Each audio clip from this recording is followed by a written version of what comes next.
Alright, welcome back to Shave with Fuzzy. I'm Fuzzy. Hi, y'all. On a Friday. It is Friday, isn't it? Yeah. Friday afternoon. Wait, no. It's not. It's Thursday. I lost a day.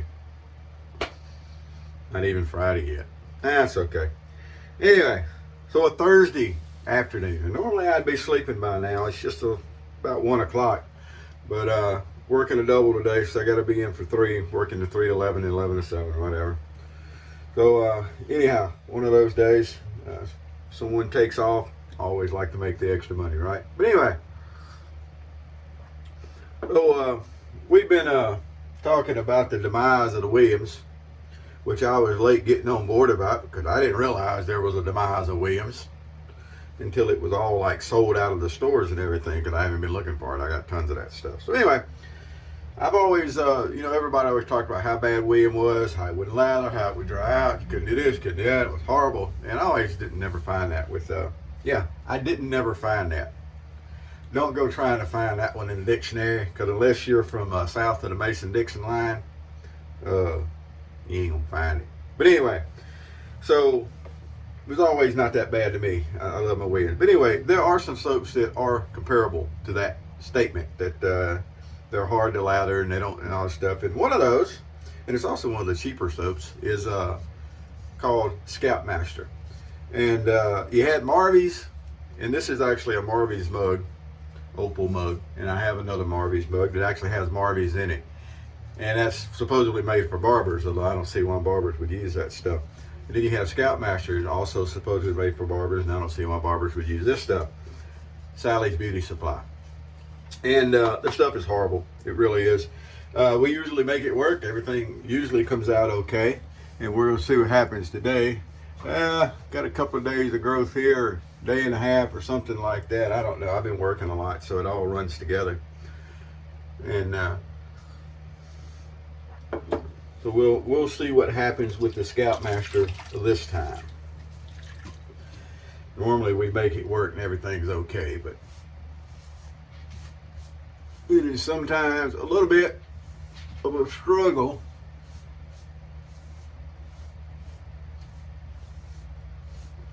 So let's see what we come up with. So we're gonna wash the face off, and this time it wasn't in the shower but first. So we're just gonna wash the face off. Now, to get back on something, I used to be,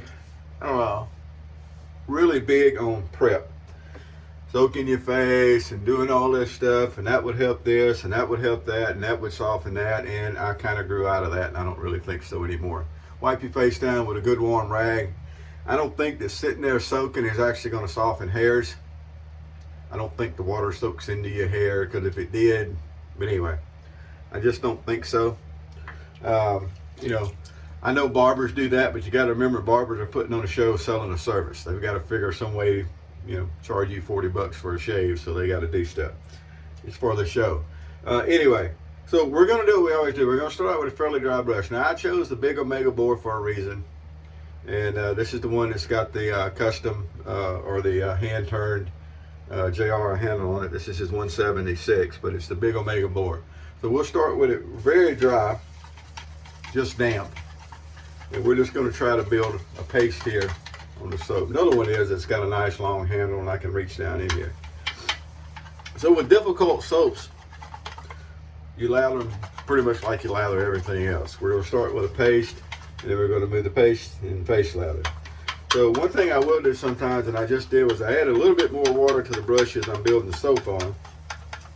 And you just got to kind of watch and see what it's building like. I mean, usually we don't start adding the water until after it's formed the paste on the brush, but sometimes you got to cheat. You got to do what you got to do to get the brush well loaded with soap, especially on this particular soap. We're going to be sure we got plenty. Now, I know a lot of people go the other way. They bloom the soap. They put a bunch of water in it, they let it bloom, they pour the water off, and then they swirl, and it softens the top of the soap, and it makes it easier. Don't bloom your soaps. If you want to bloom something, go plant some flowers. It's getting to be that time of year. Blooming soaps. Don't need all that. I wonder if he's going to mention shimming razors. Don't shim the razors either. We'll shim something. We'll install a window. All right, well, we're starting to get a little something going here on the Scalpmaster. So it's a pretty nice. This is the opal mug. It's a Marby's opal mug, and it's not as much of a. I mean, the big green mug is large. Marby's big green mug. This one's not as big. Hear that sound? I want to point out something. There's people that don't like the sound of the brush tapping against the side of the mug. That's not a bad sound. It's okay. You're not going to break anything. All right, so there we go. So we sort of kind of got a paste loaded up on there. And let's see if we can actually make it into anything. I'm sure we are. We always do. So there's not really any difference in using a difficult soap. Now, that being said, I imagine there are soaps out there that just won't lather. I've seen people making shave soap, and you go and you try to use it, and it doesn't really, it's kind of like bar soap. But I shave with bar soap all the time. Best thing in the world. No need to do anything but use bar soap. Well, okay, that's great. But anyway, yeah, we're going to get a little lather out of it.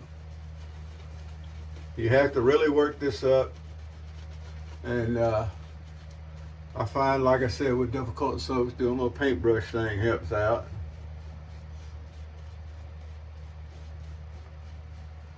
There we go.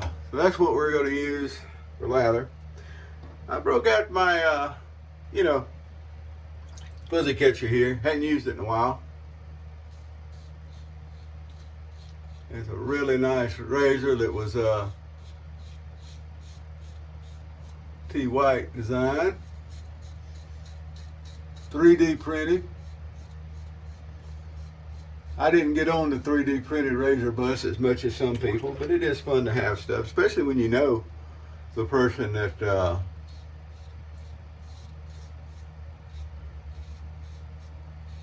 created them. That's always pretty neat.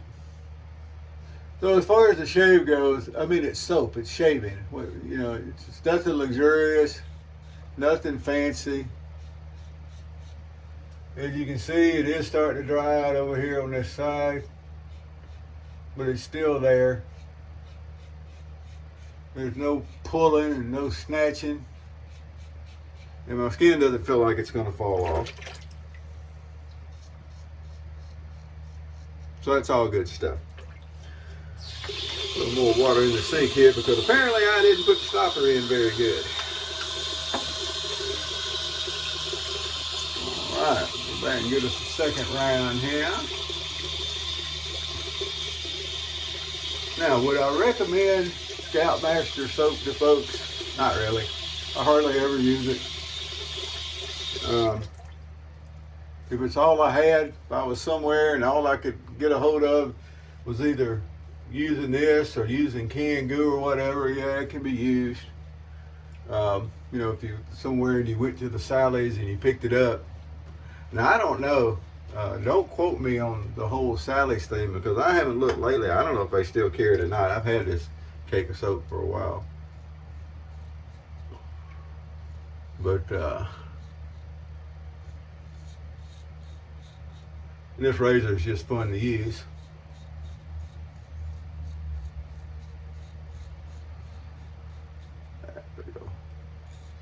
Our cross grain stuff going because I don't do against the grain. I don't see the whole point. But anyway,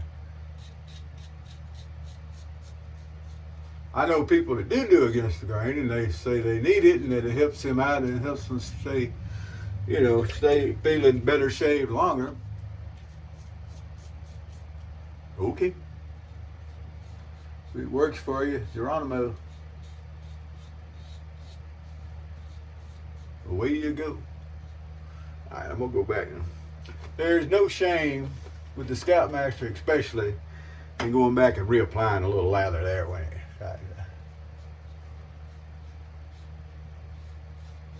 there we go. 2 lather passes with Scalpmaster soap. The cheapest of the cheap. And to me, it's everything that everybody used to say. The Williams detractors and haters, it's everything they used to say Williams was. That's my thoughts on it. All right, let's get it cleaned up and have a look at what we got.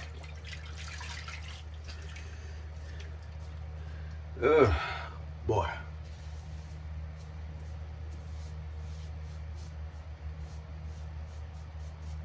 Well, what we got is a good shave. I mean, geez, look at that. Well, this is after the 2 lather passes. Everything looking pretty good. Need to get better lights in here, maybe. Yeah, put a little light on the marble this time. Maybe that'll help. You just put a little light. Well, look at right there. That don't look so hot, does it? Looks like I missed a little bit right under there. We can fix that. But anyway, that's what the witch hazel is for. Ooh, almost out of witch hazel. In that bottle. See if we got it. All right. Let's refill our witch hazel bottle. Right back over here. We're gonna go right back under that jawline.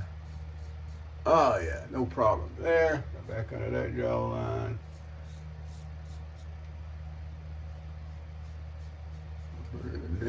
And there we go. Good shave for today. Alright, so what we're normally shooting for is a dang fine shave, a DFS. Some people are shooting for CCS, a close clean shave. And you folks that are out there chasing the baby, they got pills for that. Go out there and spend all that time and energy and risk all the irritation, and 2 hours later, back feeling like sandpaper. So look at that. There we go. We got that cleaned up. Everything's good now. That's why you have a cleanup pass. There you go, Scalpmaster. So, don't recommend it, but if it's all you have, I think it's better than bar soap, personally. And, you know, I know there's people that, my grandpa, all he ever did was shave a bar soap. Well, hoorah for your granddad. Good man, I imagine. But, you know, I've shaved with bar soap. You can do it. Some of the glycerin bar soaps actually do a decent job. Pears is the first one that comes to mind. But, you know, it's a glycerin soap and does pretty good. So I would rate Scalpmaster above bar soap and below Marby's. And Marby's is another soap that everybody loves to hate. And it's another one that I feel like there's a reason they love to hate it. We'll use Marby's here for long. But I got some good old Family Dollar, what they call the Classic Splash. You know, it kind of smells like Brute. It actually smells a lot like Brute. It's a decent Brute knockoff. Now that being said, I don't know if I can tell the difference between a good Brute knockoff and a not so good Brute knockoff. It smells enough like Brute that it fools me. So there we go, and it's cheap. They used to have a Aquavella knockoff and a Old Spice knockoff that I could pick up at the dollar stores, and they don't anymore. I haven't seen either one in a while. And it's kind of a shame because I used to like to take the little plastic bottle of the Swan brand. It was the brand around here, Aquavella, and I could throw it in throw it in my overnight bag or whatever, and I didn't have to worry about losing it or breaking it or anything like that. If it come up missing, oh well. But anyway, all right, well, we're going to move on out and get a shower and get on to work. Buddy's going to get a shower. I'll leave you with that mental picture. Matter of fact, let me give you just a second to reflect. Okay, anyway, we're going to go take care of that. You have a great day wherever you are. It's warming up, kind of muggy here. I hear we got a little cool front going to come through and cool things down a little bit, but I think we're pointed towards spring now down here in South Louisiana. All righty, y'all have a great day. Whoever you are, wherever you are, whatever you're doing, happy shaves to you.